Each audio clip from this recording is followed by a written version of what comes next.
So things have begun to take a turn for the worse since our last update earlier this afternoon. Melissa is now a strong tropical storm, moving northeast at 3 miles per hour at this point, but it's gotten its act together. Its outflow looks a lot more healthy, with convection completely wrapped around the center of circulation. The shear from the west, it's still prevalent, but it's continuing to weaken little by little, allowing Melissa to strengthen quicker and quicker from here. Those tropical storm warnings in Jamaica have been upgraded to hurricane warnings. As a matter of fact, if trends stayed locked onto what currently all the hurricane forecast models are saying, we look like we are probably going to end up with a strong Category 4 or low-end Category 5 hurricane slamming somewhere into the southern coast of Jamaica. Now the H-Wharf model and the H-Mon model keep this a little further north. Let's kind of hope for this scenario, because this is the path in which Melissa maybe only strengthens into a strong Category 3. Now the H-Fast-A is the worst case scenario, and that would keep Melissa further south for longer over the hot waters of the Caribbean, and then turns it north and slams into the southeast coast of Jamaica and then across the island.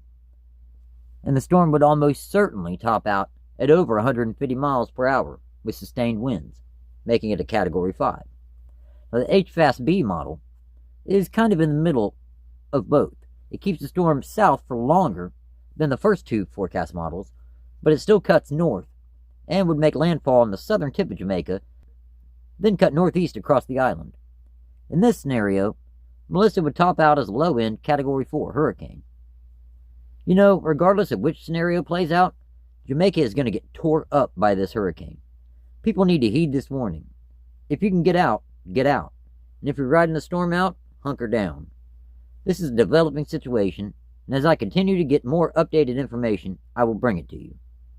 Also, tomorrow, it looks as though we are going to have some severe weather over the southern part of the United States, rolling through eastern Texas, Louisiana, and Arkansas, through Saturday, the 25th of October. There's a threat of tornadoes and damaging straight-line winds, and of course, with the heavy rain, especially where some of the storms kind of start a train effect over the same area, that's where some flooding could happen. Just keep your eyes and ears open and stay alert.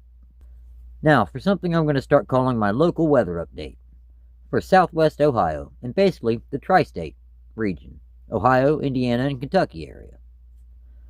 We know that fall has definitely arrived here in the Miami Valley and the Ohio Valley regions. It looks to be rather dry for the next couple weeks, with highs generally in the 50s and lows in the mid to upper 30s. We may hit 60 a few times throughout, but really, things look rather tranquil for the short term. We have a disturbance moving through with some showers from Tuesday night, the 28th of October, through Thursday morning, the 30th of October. Trick or treat looks to be dry if your town celebrates it on the 31st. Honestly, even if they do it on the 30th, the showers should be definitely out of here before sunset. Things look calm for the first couple months of winter, but the second half looks like it could be exciting if you enjoy snow. This has been Steve Moore for the Steve Moore Weather Service. Till next update, take care and stay safe.